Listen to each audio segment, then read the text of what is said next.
startap bir qancha savollarga javob bera olish kerak. Xo'p, kelishdik. Startapni nima ekanini bildik. Uzun platformasi, Uzun O'zbekistonda birinchi unicorn hisoblanadi. 5 yilda bilmadim, balki yana 10 ta unicorn chiqadi. Bu yog'i reklamная pauza. U demak ko'lami keng. U doimiy ravishda har qandaydir muddatda borib xizmatini ko'rsatib, asosiy daromadi uni xizmat ko'rsatishdan bo'ladi. Javob bera oladimi, yo'qmi? Buni hech kim o'ylamaydi. Asosiysi shu pul ishlatmasa. Bu lekin menimcha mag'lubiyatga qo'yilgan birinchi qadam. Yana qaytarib aytaman, ilm va bilim. Qayta o'rganish kerak, muhitga kirish kerak. O'z vaqtida shu startap bo'lgan ekan degan xulosaga keldim. Bu innovatsiya emas. O'xshamadi-da. Shu xato, nima o'sha 3 ta xato? Qaysiki ular qilmasin shu narsani? Ularda uchrayotgan muammo Yevropa bozoriga hozir chiqishni boshlashyapti. Yevropa bozorida mentalitet, talab, taklif umuman boshqa. Bozor marketing o'rganilib, agar bu yirtilmasa, buni hech kim olmasa, buni bizga nima keragi bor deb uni yirtiladigan qilib qaytadan ishlab chiqarishgan.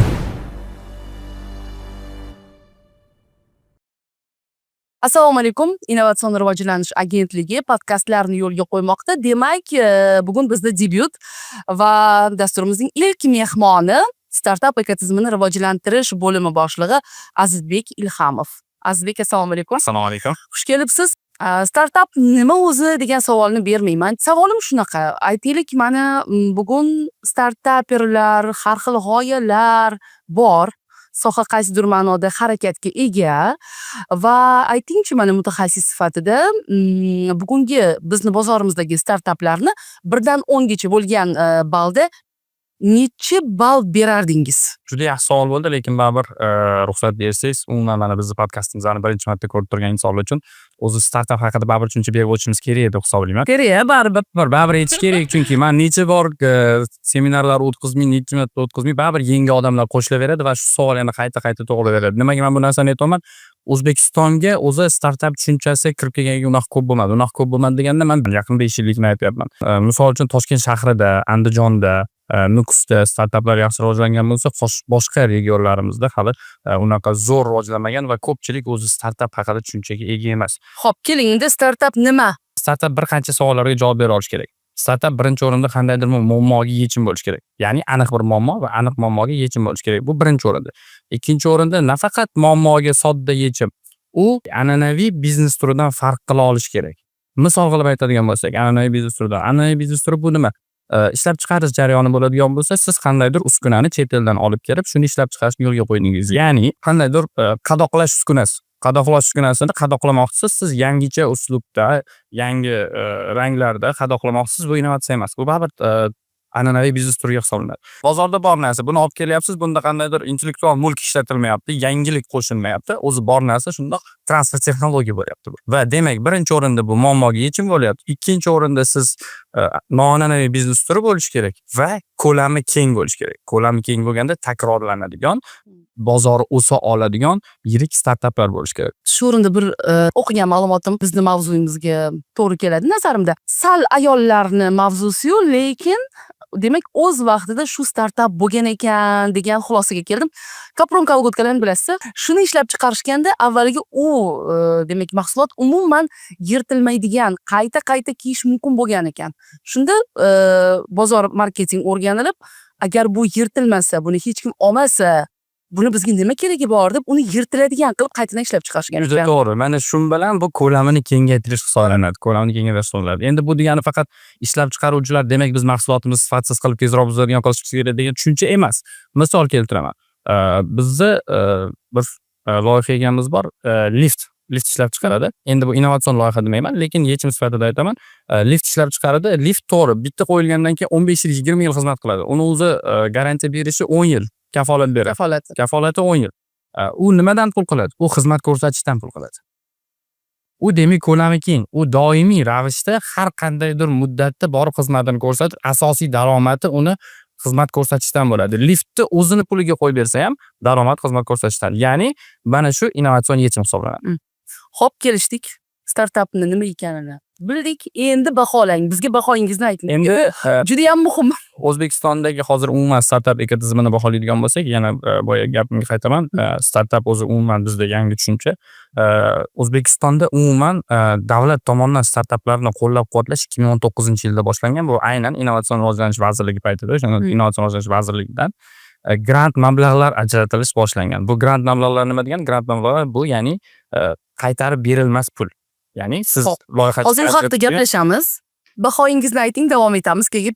1 dan 10 gacha nechi ball? bugungi vaqtga kelib davlat tomonidan qo'llab-quvvatlashni hisobga oladigan bo'lsak 6-7 baho bersak bo'ladi. Nimaga? Chunki hozirgi vaqtni o'zida eng kamida 3 ta davlat tashkilotidan startaplar qo'llab-quvvatlayapti. Shu o'rinda banklar tomonidan hozir qo'llab-quvvatlanish boshlayapti. Jamg'armalar ochilyapti va investorlar ham hozir kirib kelish juda oshgan. Lekin mana oxirgi paytlarda kuzatadigan bo'lsak, qo'shni davlatlarda ham startaplarga juda ham katta e'tibor qaratilyapti va siz nima deb o'ylaysiz? Bizni bozorimizdagi mana startaplar qo'shni davlatlardagi holatga qanchalik raqobatbardosh, qanchalik chidamli? Buni misol tariqasida ham aytsak bo'ladi. Mana hozirgi bizning startapchilarimiz birinchi o'rinda bozorga chiqadigan bo'lsa, bu bizni o'sha MDH davlatlarga chiqishni boshlaydi.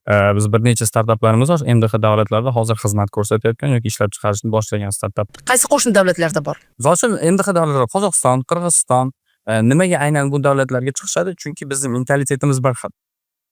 Ishlash jarayoni bir xil, kelishuv bir xil. Endi ularni uchrayotgan muammo Yevropa bozoriga hozir chiqishni boshlashyapti. Yevropa bozorida mentalitet, talab, taklif umuman boshqa.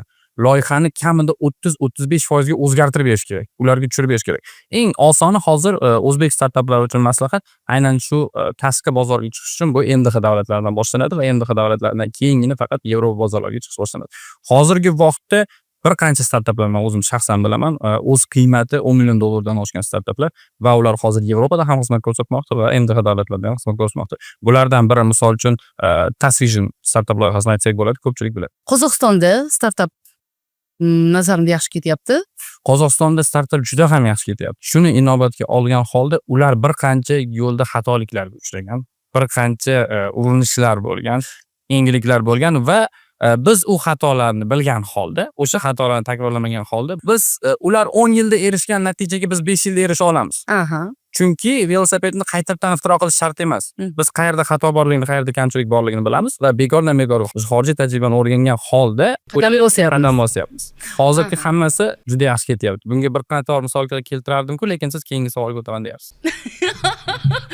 Bemalol, erkin podkastda hammasi. Nimaga? Misol uchun, umuman o'zi startap ekosistemini rivojlantirish uchun bir qancha faktorlar muhim. Bu birinchi o'rinda davlat tomonidan qo'llab-quvvatlanish. Bu davlat tomonidan qo'llab-quvvatlanish deganda nimalar nazarda tutiladi? Bu soliq lyotalari. Soliq lyotalari birinchi o'rinda. Bu bizda bor. Ikkinchi o'rinda infratuzilmalar. Infratuzilmalar juda muhim. Uchinchi o'rinda venture fondlar. Aynan bu bo'yicha mana hozir startap ekosistemi muhitidagilarning ko'pchiligi biladi. Aynan 2024-yildan boshlab turib juda ko'p lyota, preferensiya va venture fondlarga mablag'lar ajratilyapti. Davlatimiz rahbariy yig'ilishlardan keyin ham aynan shu banklar huzurida o'zligi venture fondlar tashkil qilish bo'yicha topshiriq berdi.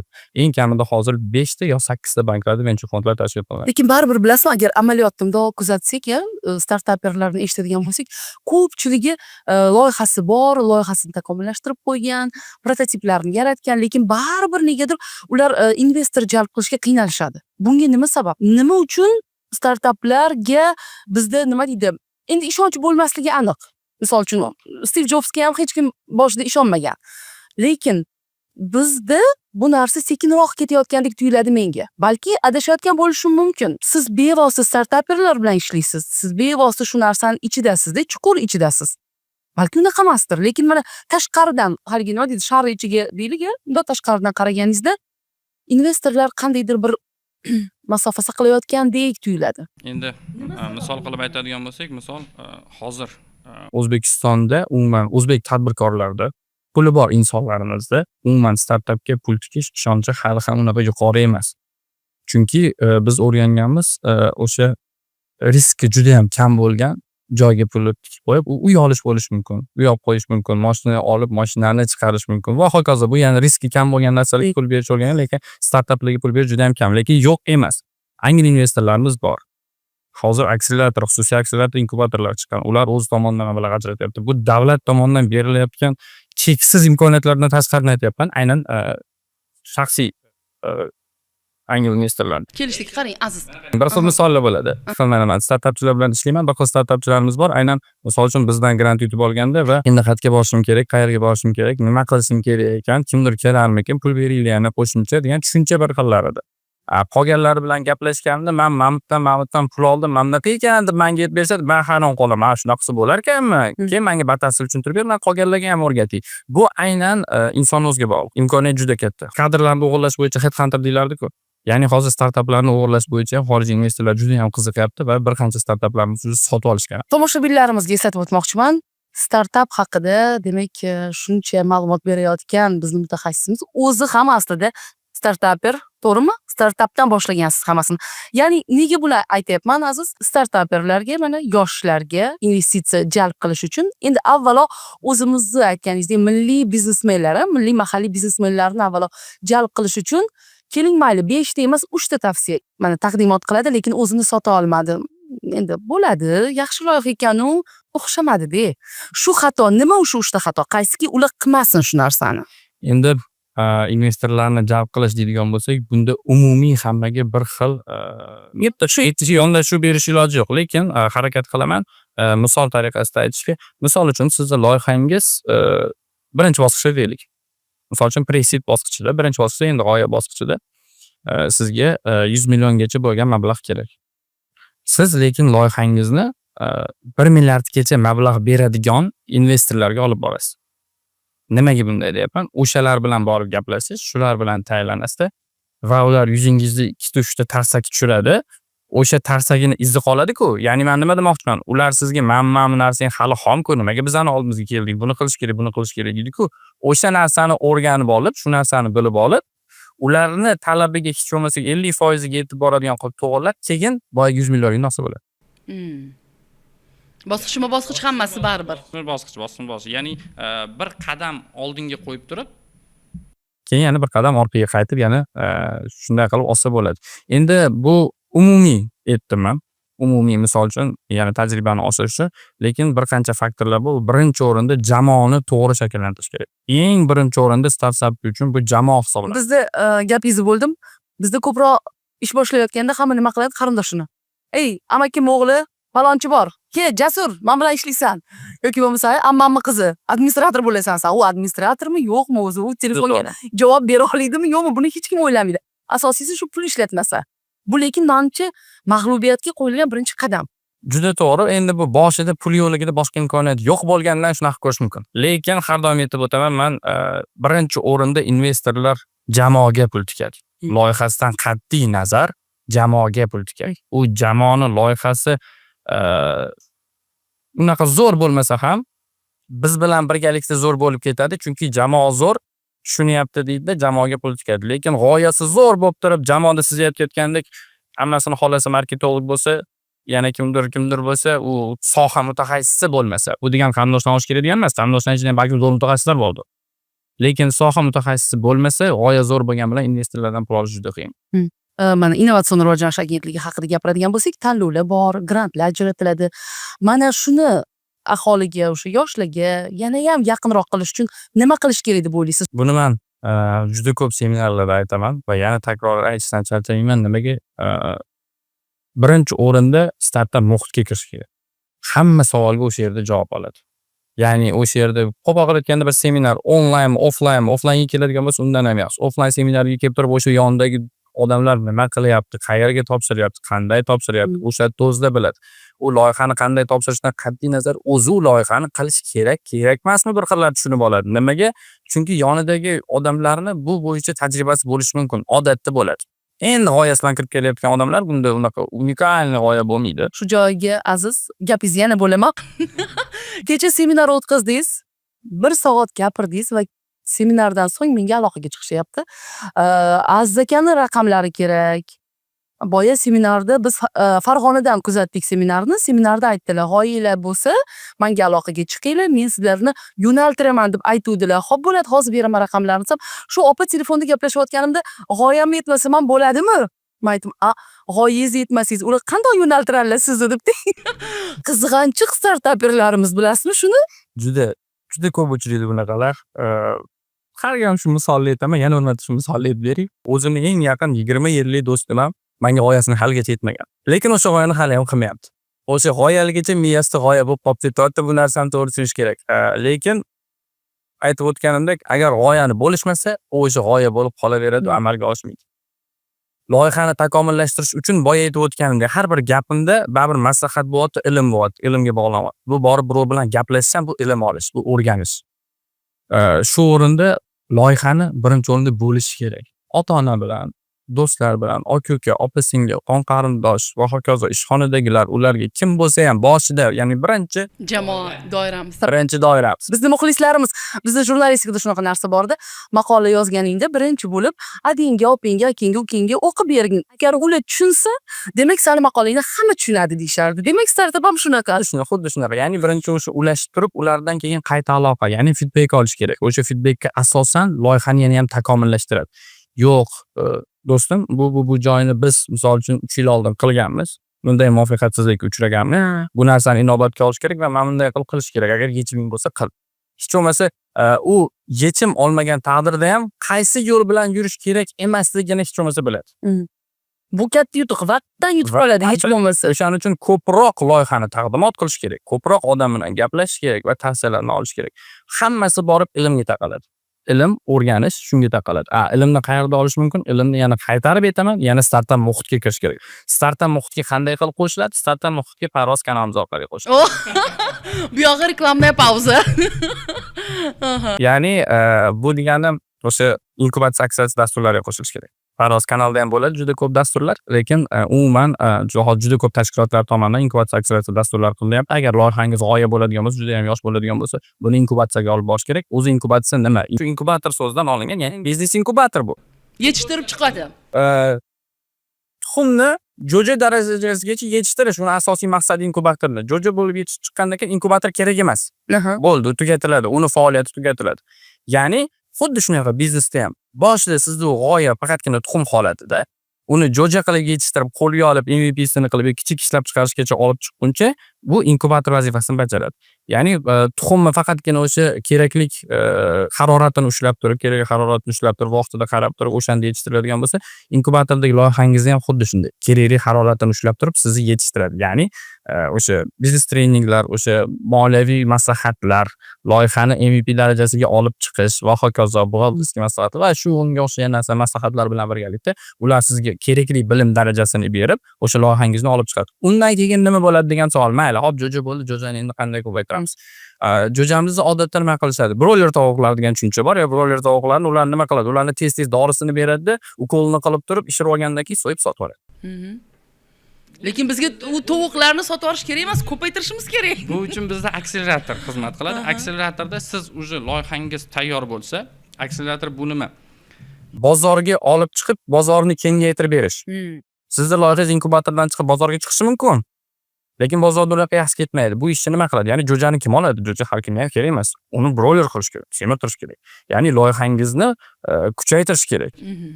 Xaridorbob qilish kerak. Xaridorbob qilish kerak. O'shaning uchun buni akselerator qiladi. Akselerator o'sha jarayonni to'liq olib chiqib, bozoringizni kengaytirib, akseleratorda o'sha narsalarni o'rganasiz. Yana qaytarib aytaman, ilm va bilim. Qayta o'rganish kerak, muhitga kirish kerak. Muhitga faqat Parvoz orqali kiradi. Bitta podkastda ikkita reklama juda ham qimmatga tushasiz, lekin aytib qo'ying. Endi oxirgi savolim, keyingi 5 yilda biz, ya'ni O'zbekiston startapi qaysi davlatlarga kirib boradi? Nimaga keyingi 5 yilda? Hozir ham boshqa davlatlarda biz startaplarimiz bor, yo'qmi? Yo'q, bor. Tushundim. Yana yangi kartada haligi bilasizmi, belgilab qo'yadi-yu. Shunaqa yana qaysi davlatlarda bizani startaplarimiz bo'lish ehtimoli yuqori keyingi 5 yilda? Yana ham rivojlanib ketishimizni aytishimiz mumkin. Misol uchun, mana hozir Qatarda startap garaji bor, startap garaj Qatarda o'zining filialini ochdi. Misol uchun, bizni o'zimiz tomonidan moliyalashtirilgan bir 50 tadan ortiq startapchilarimiz Yevropa davlatlariga eksport qilmoqda xizmatlar. Mahsulotlarni, xizmatlarni hozirgi natija juda zo'r. Endi yana ham rivojlanish o'sha boyaga aytib o'tgandek, birinchi o'rinda o'sha MDH davlatlaridan boshlanadi. Birinchi MDH davlatlarga moslashib, eng osoni bu. MDH davlatlariga moslashib, keyin Yevropaga chiqadi. 5 yil davomida unicornga chiqish rostlik. Bizda hozir O'zbekistonda bitta unicorn bor, u ham bo'lsa Uzum platformasi. Uzum platformasi, Uzum O'zbekistonda birinchi unicorn hisoblanadi. 5 yilda bilmadim, balki yana 10 ta unicorn chiqadi. Bu bozor baribir rivojlanib boryapti, Juda tez rivojlanib boryapti. Aytyapman-ku, bir yilni o'zida bir qancha davlat tashkilotlariga muhtaram prezidentimiz tomonidan topshiriqlar berildi va ular faqatgina shu kichik biznes va startapni qo'llab-quvvatlash bo'yicha bizni juda katta yutuqlar va marralar kutmoqda.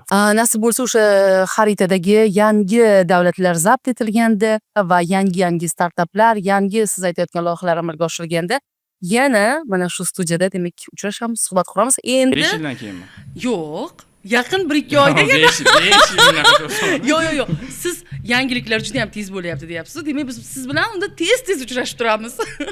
Xo'p, endi aziz, boya oxirgi savolim degandim, hali degan ekanman. Startapi bor, bizni tomosha qildi, lekin baribir aytaylik tushunmadi. Qayerga, kimga telefon qiling? Shu Aziz akaning nomerini menga beringlar deb aytganlar uchun kimni kontaktini beramiz? Kimni nima deydi mana bu yerga kimni nima deydi aloqa raqamlarini qo'yamiz. Qaysi Telegram kanalni qo'yamiz? Endi parvozni qo'yishimiz tushunarli endi. Boshqa taklif yo'q. Faqat shu hurmatli montajyorlar o'sha tagiga linkni parvoz Telegram kanalimizdan linkini ulab qo'yishadi. O'shanga a'zo bo'lasizlar va u yerda har bir savolga men o'zim javob beraman. O'sha har bir postning tagida kommentariyalarda savollar beriladigan bo'lsa, har bir savolga men o'zim individual tarzda javob berishga harakat qilaman. Javob bermasam, shu yerda mening profilim bor. Menga shu orqali murojaat qilishlari mumkin. Endi umuman olganda o'sha jamoatchilik bilan aloqalarni ijtimoiy tarmoqdagi nima deydi ma'lumot almashinuvini baribir kuchaytirishimiz kerak. 2000-yildan keyingi avlodlar baribir hammasi shu orqali ma'lumot oladi-da. Televizorda 10 ta reportaj bersangiz ham, lekin ijtimoiy tarmoqda bitta post qo'ysangiz, u samaraliroq bo'ladi. Aynan sizning yo'nalishingizda. Shu ma'lumotlar uchun, qiziqarli suhbat uchun kattakon rahmat. To'g'risi menga mana yaqin 20 daqiqa juda ham tez o'tdi, aziz. Bu suhbat yaxshi bo'ldi degani. O'ylaymanki, bizni tomosha qilgan tomoshabinlarimiz ham o'zlariga qanaqadir manfaatli ma'lumot olishadi va eslatib o'tamiz, izohlarda savollaringizni yozib qoldiring. Biz savollarni albatta Azizbekka yetkazamiz. O'zlari ham kuzatadilar ijtimoiy tarmoqdagi sahifalarni. Keyingi dasturlarimiz aynan qaysi mavzuda bo'lishi borasida, balki mavzu aynan siz tomonidan bizga taqdim etilar. Rahmat. Rahmat kattakon. Tez orada yana ko'rishamiz.